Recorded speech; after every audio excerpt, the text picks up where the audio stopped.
People continue to lay tributes at the gates of Kensington Palace in London as Britain observes the 20th anniversary of the death of Princess Diana. Princes William and Harry honored their late mother yesterday by visiting a garden that was planted in her honor at her former home.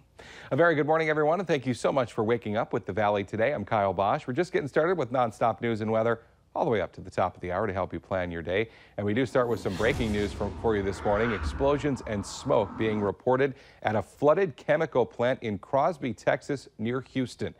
Company officials have said that this was likely to happen because without power, there's no way to properly cool the chemicals on site. They also say the situation will likely get worse over the next few days as temperatures in Texas heat up. The company says that there's simply no way to prevent the explosions because the plant has been swamped by about 6 feet of water from Hurricane Harvey flooding. People within 1.5 miles of the plant have been evacuated. Meanwhile, people living east of Houston on the Texas-Louisiana state line have been told to get out now or risk dying. A post on the Tyler County, Texas Facebook page says that people who refuse to evacuate should instead write their social security numbers on their arms in permanent marker so their bodies can be identified. That's how serious emergency officials are taking this threat. The death toll from Harvey is nearing 40 and is expected to go up. Well, help continues to pour in for people impacted by the hurricane, including from people here in our area. Dilworth police will once again be back outside the Dilworth Walmart at 10 this morning, collecting donations for Harvey victims. They're asking people to drop off non-perishable food, toiletries, and clothes. And the response has been so great that police are actually in need of another donated vehicle to drive all those donations down to Texas. Otherwise, they say they may have to leave some of it behind. The Red Cross in Fargo also had a great turnout last night of volunteers who got extra training in case they're called in to help in Texas. 2 classes yesterday covered everything from running a shelter to handing out food in hard-hit areas. If you're still interested in helping out, we've got great ways you can do it posted at our website. Just go to valleynewslive.com and click on this story.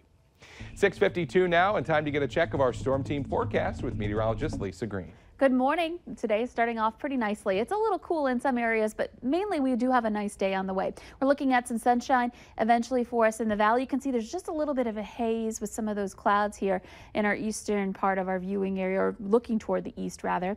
And in fact, we'll be enjoying sun into the evening hours tonight before it sets. You can see that sun just trying to peek out from those clouds in the background of our hourly planner here. Wind out of the southeast and into the teens for us this morning, and then into the afternoon we'll have some gusts that actually start to pick up into the 20s and maybe even some 30-mile-per-hour gusts later today. So getting breezy. 60 degrees right now in Fargo, 53 in Grand Forks. Visibility looking better in the east, although there are still some places with a little lowering. The wind very light right now. We're seeing wind speeds in the single digits. One spot lengthened up to 10 miles per hour. Wind out of the southeast or south for today. And radar showing very dry weather right here in the Red River Valley. Out to the west, our next hope for some rain moving in into the Dakotas out west. That will eventually be affecting us tomorrow. Today, quiet. We'll have some sunshine. Temperatures approaching the 80-degree mark here today in parts of the region up north and to the west. A little cooler into Lakes Country, but still a nice day. And ahead for the 7-day planner, expect some upper 70s on the way for the next couple of days. Friday, going to be tough to warm up if we have those clouds and rain hanging around through much of the day. We'll have to see what ends up shaping up for us on Friday. And then Saturday and into Sunday for the holiday weekend. Perfect timing, back into the 80s, lots of sunshine for anybody who wants to get out and enjoy some summer weather. And then for Labor Day itself, some upper 70s, and we continue to cool down next week, feeling a little bit more like fall after Labor Day. Let's check in now with Al. Tell you what, Lise, we have a busy morning going out here from a commute standpoint on the Metro Interstate Loop. First of all, Interstate 94, both east and westbound, very, very busy this morning. Travel speed's not too bad, 60, 65 miles an hour. That's pretty common. We do have a couple of stalled cars out here you need to know about. One of them is on westbound Interstate 94 west of 25th Street. It's a pickup. It's been there, I think it's been there pretty much all week. No lights, no flashers. Make sure you're looking out for that. One that's in a really ugly spot is on eastbound Interstate 94. It's on the ramp off I-94 onto 8th Street. Tail sticking out a little bit. Looked like an SUV of some sort. Looks like it has a mechanical problem. Look out for that. No lights, no flashers there. Now, on Interstate 29, we have a, looks like an Oldsmobile Aurora that had a blowout, a flat tire, something like that. It's right on the overpass over 13th Avenue, just on the south side of that, on southbound Interstate 29. Make sure you're looking out for that one. No lights, no flashers there. A lot of traffic on I-29 as well. Drive extra carefully today, and always, Al Ahmed, Valley Today traffic. 5 minutes ahead of 7 a.m. now, and developing for you this morning, parents are set to meet with Trail County Social Services at 8 a.m. to talk about the sudden closure of a daycare in Hillsborough and the urgent need for more child care centers there. Concerned parents started contacting us after the Tot Spot failed to renew its license and shut its doors on Tuesday. The facility took care of more than 50 kids, and now that it's closed, it leaves just one other daycare in that town. The Tot Spot says it received 26 corrective orders for violations between October of last year and August of this year, though the owner says many of those were subjective. Many parents were commenting on the Tot Spot Facebook page, praising the center and its staff. But the owner says she has no plans to reopen for fear that it could put her Fargo locations at risk. Now, this morning's meeting for parents is set to take place at the Trail County Courthouse. Well, the search is on this morning for the person or persons who broke into a South Fargo salon and stole money meant for a woman fighting cancer. Yesterday, police found the glass door busted out at Head Game Salon. Among the items stolen, a donation jar that was collecting money for a hairstylist battling breast cancer.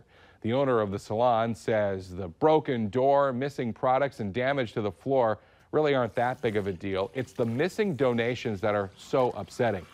Fargo police say so far they don't have any suspects. If you have any information, please give them a call. It's back to school time around the valley, and it's an important time of year to think about having your kids eat a little bit healthier, and maybe even having mom and dad eat a little bit healthier too. And it's a lot easier than you think. The Valley Today's Christy Larson has been showing us some delicious, simple recipes this morning. She joins us live again from the Family Wellness Kitchen. Hi, Christy. Good morning, Kyle. We found a taste tester here this morning for us. Kelsey, why don't you introduce us to her? This is Hallie. And she is doing some taste testing. We all know how much that they love to eat these different fruits and vegetables, but let's talk about the ones going back to school. How important is it that we're feeding them those nutritious meals? Yep, absolutely. So you always want to be making sure that you're trying to include as many fruits and vegetables as you can, just so your kids can get as many vitamins and minerals as they can, and so that they can stay healthy. And they are going to be so demanded of during the day, you know, whether it's with those school activities or maybe with all those homework pieces that they have to bring home, and that's why they need those food. Absolutely. Yep. Just to keep their brains strong and healthy, and so that they can concentrate as well as they can in school. And I'm trying to force my love upon her, Kyle. I do have some apple pieces, but I think I'm going to just pick up one of those chocolate bananas. Again, we do have, tell them, delicious recipes up on valleynewslive.com. All you have to do is go and click on that story. And again, so many different things that you could feed your kids both before and after school to help them have a healthy and nutritious start to the new year. What an absolute cutie. And of course, I have a daughter around the same age. And let me tell you, Christy, the chocolate pieces will definitely work if you're trying to bribe her a little bit. Christy Larson reporting live for us this morning. Thanks, Christy. The big day is here, Stanley Cup Day in Fargo-Moorhead. Hometown hockey hero Matt Cullen bringing the NHL's big prize to town. You may not get to lift it over your head like Matt has done a few times in his career, but you will get to see it. And one of the spots is the famous downtown Moorhead Dairy Queen. That event goes from 1:30 to 4 at the store located at the corner of 8th Street and Main Avenue. City officials are expecting some big crowds, so they've asked people to park in one of the designated public parking areas. We have a map up on your TV screen right now. That includes the Moorhead Center Mall as well as a few lots south of the Dairy Queen. Now, Cullen and the Stanley Cup will also be making appearances today at Sanford Health and at the FM Red Hawks game. It's an afternoon game for the Red Hawks. Starts at about 12:30.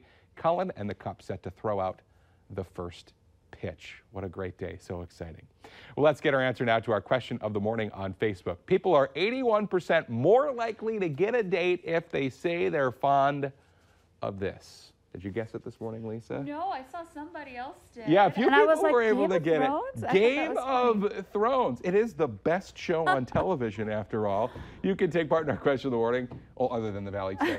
You can take part in our question of the morning by heading to our Valley News Live Facebook page. Kind of a cool start out there for some people today. Yeah, you know, for some, we've got some 40s in some spots, other places where we're still at 60. There's that filtered sunshine right now, so that's kind of a haze blocking out our morning sunrise a little bit. We'll expect to see some temperatures rising into that 80-degree range coming up this afternoon. The Today Show